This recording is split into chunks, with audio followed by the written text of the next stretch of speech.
Hey everybody, welcome to Obscurities and Miniatures. Today I got myself another Legends of Signum model. I gotta say, I do enjoy their Beastmen models that they've been putting out, and today we have another of their Kitsune models. Yep, another Kitsune. I just want to make sure it was on there. This is Hikaru the Sunslayer. Not that I've finished painting the other Kitsune models that they have put out, but I am in the process of it, so hopefully by the time this video is finished, edited, and loaded up online, perhaps I'll actually have one done. We'll see. These are big models. 50mm base. Card for the game, which someday I hope to play. I probably have enough to field an entire force at this point. I've got a fair amount of Signum models. And it doesn't help, I'm filming this and I just saw that they released more models today, and I know I'm going to have to order them because they have like a Lion Beastman and another Kitsune model in there as well. So, yep. We'll see how topical this is by the time I actually post this. So, our friend here, Hikaru, is definitely a samurai-looking Kitsune. Big, fluffy tail. A little bit of mold line action going on there. It's going to get cleaned up. Woo, what did I just drop? Assuming this is a ponytail for his head. Head's got a nice looking samurai helmet on there. Can't complain about the detail quality on these kits. They're quite nice. Elegant looking bow, if I can get it in focus there. The little dragon face on it. I'm not sure what this is. Is it supposed to be like the drawstring for the bow? That's weird, but okay. Oh, I get it. It's like a compound bow. Okay. So it actually has a full-on face. That's the lower jaw and the upper jaw, and then the hand holds it. I don't want to have to make strings for it because the other hand is holding a big pointy arrow.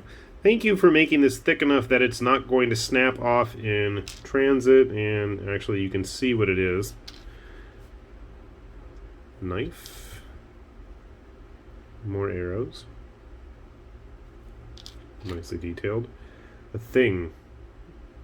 I'm guessing this is like a crossguard or something for his bow. I don't know. And then we have his hairpiece again. It's supposed to go on like that. Okay, cool. Well, give me a sec. We'll get him all put together. It is a he, last I checked. Yeah, it's a he.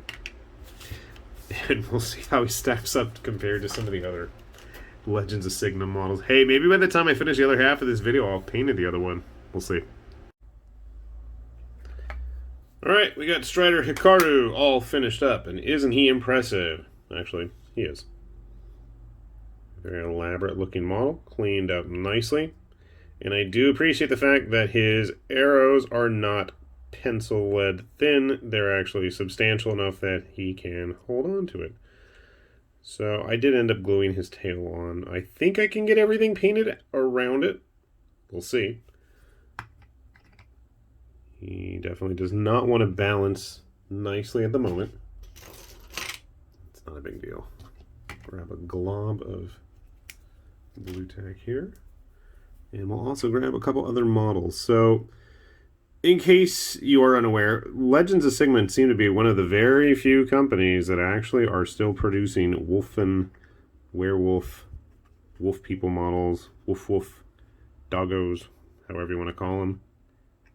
So yeah, to me, I've always enjoyed it. I miss the confrontation stuff, and honestly, they're about the only people that are really trying to do that style of model these days, and for that, I am quite thankful. I really enjoyed the confrontation stuff.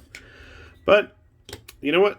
Legends of Signum are also doing their own thing. So here is another of the Kitsune. I can't remember her name, but she is absolutely available from their website, if you want to take a look.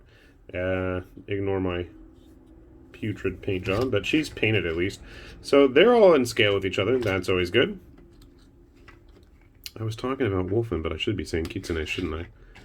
Lady, can you help him stand up? There we go. Because if I grab one of their actual Wolfen type models, he's a little bit smaller. He's actually on a 40mm base. There are some larger ones, and I know that they've put some out on their Patreon as well, so that's something you can be keeping an eye on Also, grabbing one of the very few Legends of Signum human models that I have painted at the moment. Used to have more. Don't know where I put them. So you can see they are quite large. Grabbing one of the Patreon models, just to give you a good size indication as well. They will fit in there, and eventually we'll have some of those Wolfen models printed up too. So I think if you were going to use it for something like, let's say, Wrath of Kings, since that had quite a few Wolfen type models as well, even though that is a box, I think close enough species wise that, you know, they can totally work together, right? So you can see here that I think size wise they're going to fit in pretty good. And if you really wanted to paint it up like a wolf, more power to you, even though it isn't one. Grabbing our ever-present Inquisitor friend, you can get a good idea of the size there as well.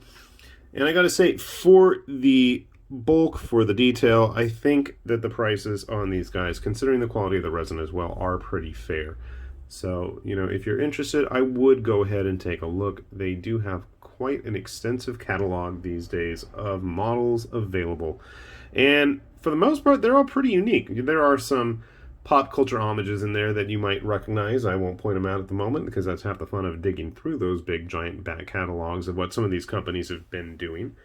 So you might find something that surprises you. With that said, we'll put a link down below so you can take a look at that yourself, and hopefully you found this useful. And if you have, I would also hope that you have a moment to check out our Patreon page so we can keep bringing these obscurities to you guys on the regular.